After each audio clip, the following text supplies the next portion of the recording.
जय श्री राम भाई लोग, कैसे हो आप लोग? आई होप आप लोग अच्छे होंगे। Myself Shashank Singh, achieve your dreams by Shashank Singh. जैसा कि आप लोग जानते हैं, पॉलिटी का रिवीजन का क्लास चल रहा है।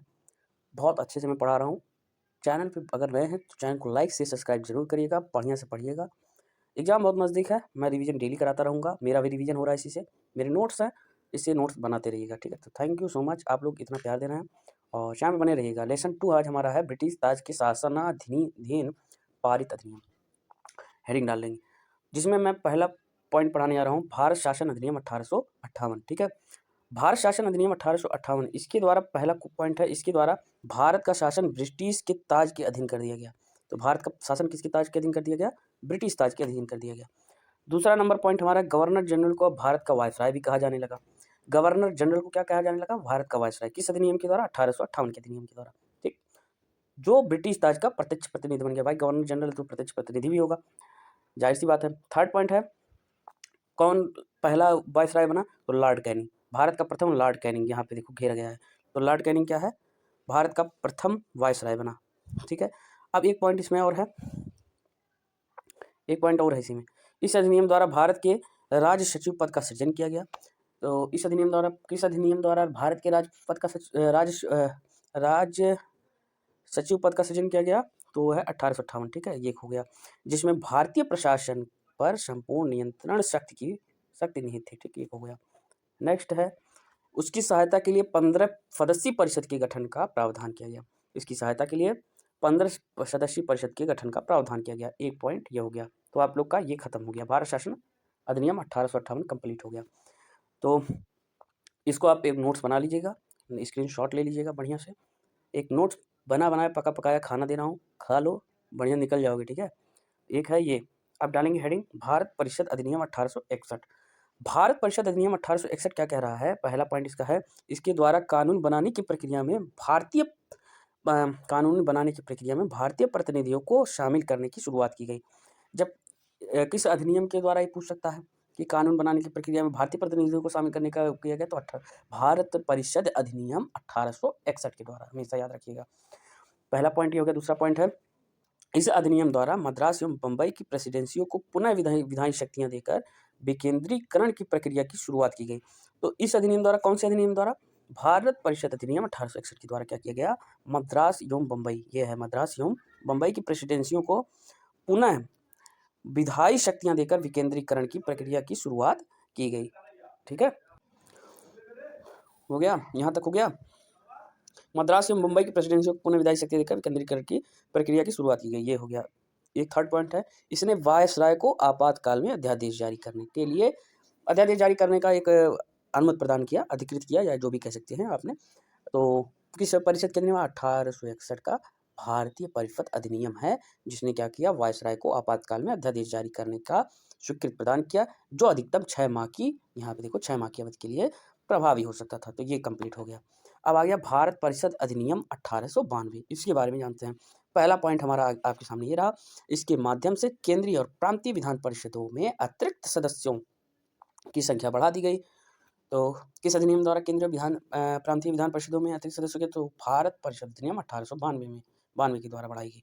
दूसरा पॉइंट ये रहा, केंद्रीय विधान परिषद के भारतीय सदस्यों को वार्षिक बजट पर बहस करने तथा सरकार से 6 दिन की पूर्व की नोटिस पर प्रश्न पूछने का भी अधिकार इसमें दिया गया। यानी कि केंद्रीय विधान परिषद के भारतीय सदस्यों को बजट पर बहस करने का अधिकार किस अधिनियम के द्वारा मिला? तो 1892 के भारतीय परिषद अधिनियम के द्वारा मिला। अब जो है उसमें एक और था, सरकार से 6 दिन की पूर्व की नोटिस पर प्रश्न पूछने का भी अधिकार दिया, लेकिन पूरा प्रश्न पूछने का अधिकार था, यहाँ पे देखो, परंतु पूरा प्रश्न पूछने का अधिकार, पूछने तथा मतदान का अधिकार नहीं था। पूरक प्रश्न और मतलब एक जो सही सटीक प्रश्न पूछने का अधिकार नहीं था, और मतदान का भी अधिकार नहीं दिया गया था। अब यहाँ पे देखो, सीमित अर्थों में, मतलब सीमित वाक्यों में बताया गया, निर्वाचन की पद्धति का प्रारंभ किया जाना इस अधिनियम की महत्वपूर्ण विशेषता थी, ठीक है। सीमित अर्थों में क्या बोला कि निर्वाचन पद्धति का जो प्रारंभ किया जाना इस अधिनियम की महत्वपूर्ण विशेषता थी। तो ये कंप्लीट हो चुका है, ठीक है। अब आगे बढ़ते हैं हम लोग, ठीक है। आगे बढ़ते हैं, भारत परिषद अधिनियम, हेडिंग डालेंगे भारत परिषद अधिनियम 1909। भारत परिषद अधिनियम 1909, हाँ, इसको जान लो। इसको मार्ले मिंटो सुधार के नाम से भी जाना जाता है, ठीक है। किसके नाम से जाना जाता है? मार्ले मिंटो सुधार के नाम से जाना जाता है। पहला पॉइंट देख लो ध्यान से। तो इसको थोड़ा जूम करते हैं, ऐसा नहीं दिखेगा, हाँ यहाँ से जूम कर लिया जाए, ठीक है। इसको मार्ले मिंटो सुधार के नाम से भी जाना जाता है, ठीक है। दूसरा पॉइंट इसमें है, इसके द्वारा भारतीयों को विधि निर्माण, विधि माने कानून बनाने का निर्माण, कानून का निर्माण तथा प्रशासन दोनों में प्रतिनिधित्व प्रदान किया गया, ठीक है। दो चीज हो गए। तीसरा पॉइंट है, इसके तहत वायसराय की कार्यकारी परिषद में भारतीयों को पहली बार शामिल किया गया। तो इसके तहत वायसराय की कार्यकारी परिषद में भारतीयों को पहली बार शामिल किया गया। तो प्रथम जो थे सत्येंद्र नाथ सिन्हा थे, ठीक है। कौन थे हमारे प्रथम जो प्रथम भारतीय थे जो कार्यकारी परिषद में जो जुड़े थे भारतीय सदस्य, वो प्रथम कौन थे? सत्येंद्र नाथ सिन्हा थे। तो याद रखिएगा इसको। 3 पॉइंट हो गए। चौथा पॉइंट यहाँ पे है, इस अधिनियम ने केंद्रीय तथा प्रांतीय विधायिनी शक्ति को बढ़ा दिया। केंद्रीय तथा प्रांतीय विधायिनी शक्ति को बढ़ा दिया। केंद्र में तो बढ़ा था, अब प्रांतियों में भी बढ़ा दिया गया, ठीक है। अब यहाँ पे आ गया चौथा हो गया, 5वां पॉइंट आ गया यहाँ पे। परिषद के सदस्यों को बजट एवं लोक हितों के विषयों की विवेचना करने, प्रस्ताव लाने तथा प्रश्न पूछने के साथ पूरक प्रश्न करने का अधिकार दिया गया।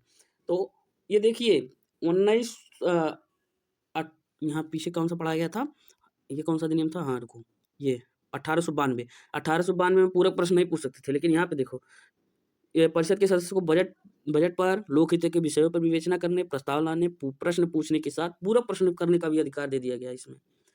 तो पूरक प्रश्न पूछने का अधिकार किसमें नहीं दिया गया? 1892 में। पूरक प्रश्न करने का अधिकार किसमें दिया गया? 1909 में, ठीक है।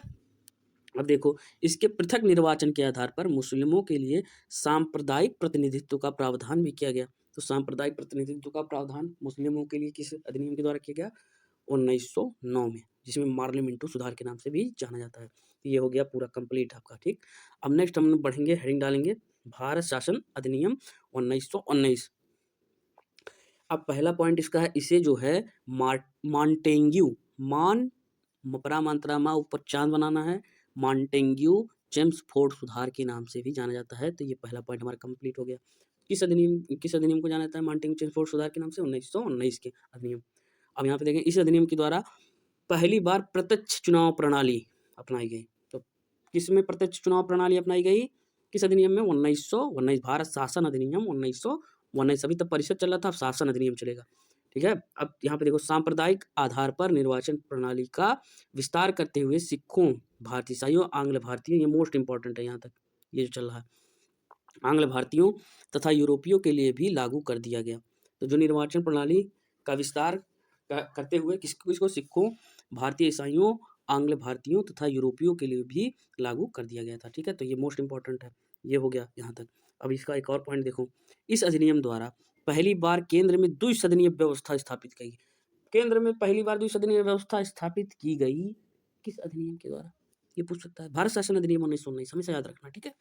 अब देखेंगे हमारा आगे वाला एक पॉइंट और आ गया, इसके द्वारा सभी विषयों को केंद्र तथा प्रांतों में बांट दिया गया। जो सभी विषय थे उसको दो भागों में विभाजित कर दिया गया, एक केंद्र में, एक प्रांत में।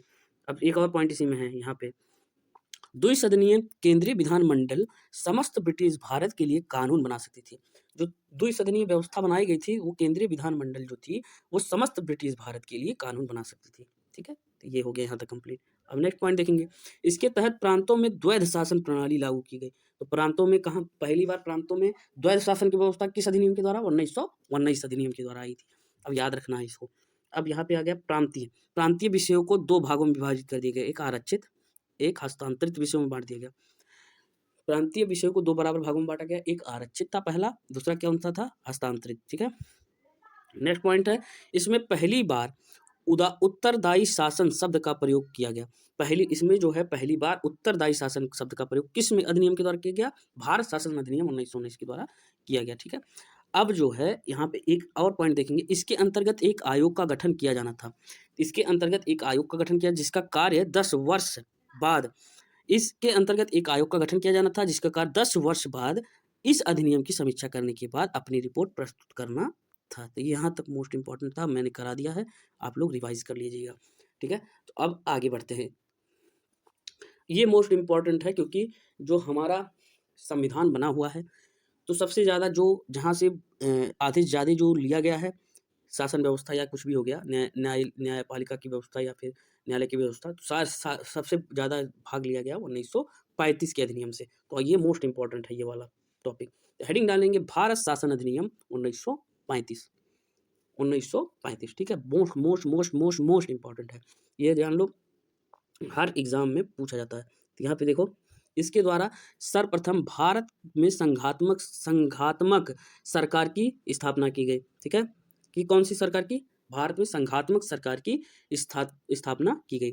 अब एक और पॉइंट इसका है, इसके द्वारा प्रांतों में द्वैध शासन, देखो प्रांतों में जब शुरू किया था 1919 में आया। ठीक है, अब 1935 में क्या हुआ, प्रांतों में समाप्त करके केंद्र में द्वैध शासन प्रणाली लागू कर दिया गया। तो हमेशा याद रखना, केंद्र में जब लागू हुआ तो 1935 में लागू हुआ। ठीक है, प्रांतों में खत्म कर दिया गया। अब अगला पॉइंट है, भारत में मुद्रा एवं साख पर नियंत्रण के लिए भारतीय रिजर्व बैंक की स्थापना की गई। तो ये मोस्ट इंपॉर्टेंट एक और हो गया कि भारतीय रिजर्व बैंक की स्थापना किस अधिनियम के द्वारा की गई? तो भारत शासन अधिनियम 1935 के द्वारा की गई। अब देखो यहाँ पे एक अगला पॉइंट, सांप्रदायिक निर्वाचन प्रणाली का विस्तार करते हुए दलित जातियों, महिलाओं और श्रमिकों को इसमें सम्मिलित किया गया। ठीक है, सांप्रदायिक निर्वाचन प्रणाली का विस्तार करते हुए दलित जातियों, महिलाओं और श्रमिकों को इसमें सम्मिलित किया गया। ठीक है, जो सांप्रदायिक तौर से निर्वाचन प्रणाली का विस्तार करते हुए इसमें किस किस जातियों को किया गया? दलित जातियों को किया गया, महिलाओं को किया गया और श्रमिकों को भी इसमें शामिल किया गया। अब नेक्स्ट है अगला, इसी अधिनियम के तहत वर्ष 1937 में संघीय न्यायालय की स्थापना की गई। तो संघीय न्यायालय की स्थापना किस अधिनियम के द्वारा की गई? भारत शासन अधिनियम 1935 के द्वारा की गई। ठीक है, याद रखना है। अब देखो यहाँ पे एक और पॉइंट, इस अधिनियम द्वारा बर्मा को ब्रिटिश भारत से अलग कर दिया गया। तो बर्मा जो एक कंट्री है, देश है, पहले भारत में जुड़ा था, लेकिन अब क्या हो गया? अलग हो गया। किस अधिनियम के द्वारा? 1935 के अधिनियम के द्वारा अलग कर दिया गया, तथा दो नए प्रांत सिंध और उड़ीसा का निर्माण हुआ। सिंध और उड़ीसा का निर्माण जब बर्मा अलग हुआ तो दो नए प्रांतों का निर्माण हुआ। किसका किसका? सिंध और उड़ीसा का निर्माण हुआ। फिर नेक्स्ट पॉइंट हमारा है, इसके तहत कुछ प्रांतों में द्विसदनात्मक व्यवस्था की गई।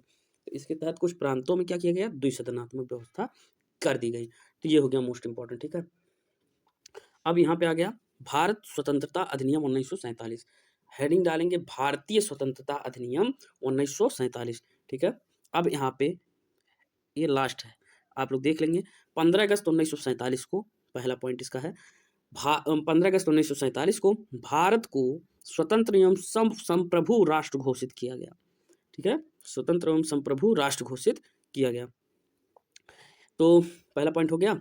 अब दूसरा पॉइंट देखेंगे, यहाँ पे जहाँ हम तीर लगाते जा रहे हैं वहीं देखिएगा, लाल हेडिंग जो लाल पड़ रहा है बिंदी, वो देखते जाइएगा। इसने वायसराय का पद समाप्त कर दोनों डोमिनियन राज्यों में गवर्नर जनरल पद का सृजन किया। तो इसमें इसने क्या किया? वायसराय का पद हटा दिया और डोमिनियन राज्यों में गवर्नर जनरल का पद फिर से सृजित किया। अब फिर क्या हुआ? इसके अंतर्गत ब्रिटिश शाही उपाधि से भारत का सम्राट शब्द समाप्त कर दिया गया। इसके अंतर्गत ब्रिटिश शाही का एक उपाधि था जिसमें भारत का सम्राट शब्द था, उसको क्या कर दिया गया? समाप्त कर दिया गया। तो यही था इसका आज का लास्ट हेडिंग था। तो आई होप आप लोग को सेशन में मज़ा आया होगा। एक बार सुन लेंगे, देख लेंगे, स्क्रीनशॉट ले लेंगे, पढ़ लेंगे, तो आप लोग को समझ में आ जाएगा। ठीक है, तो चैनल में अगर नए हैं तो चैनल को अगर आप सर्च करना चाहते हैं तो जानते ही हैं, achieve your dreams by Shashank Singh. Achieve your dreams by Shashank Singh, मेरा 2 चैनल है। Achieve your dreams by Shashank Singh only है, एक है achieve your dreams by Shashank Singh 2। तो 2 वाला जो है वही आप सर्च करेंगे, मिल जाएगा। इतना ही लिखेंगे achieve your dreams by Shashank Singh, तो हमारा पहला ही चैनल खुल के आ जाएगा। तो आप लोग चैनल में लाइक करें, शेयर करें, कमेंट्स करें, सब्सक्राइब करें, ज़्यादा से ज़्यादा लोग जुड़ें, क्योंकि चैनल फ्री था, फ्री है, फ्री रहेगा। और एक बिग अनाउंसमेंट है आज कि ये 2026 का जो रिजल्ट आ गया, तो एक मोस्ट इम्पॉर्टेंट पर्सन है, उनसे ज़रूर मैं लाइव सेशन लूँगा। ठीक है, तो आप लोग ज़रूर जुड़िएगा और उनसे आपका हमेशा बात होता रहेगा, वो प्रॉपर गाइडेंस देंगे। ठीक है, तो आप लोग जल्दी जल्दी जितने लोग हों जुड़ें और चैनल को लाइक शेयर सब्सक्राइब जरूर करें। ठीक है, थैंक यू सो मच।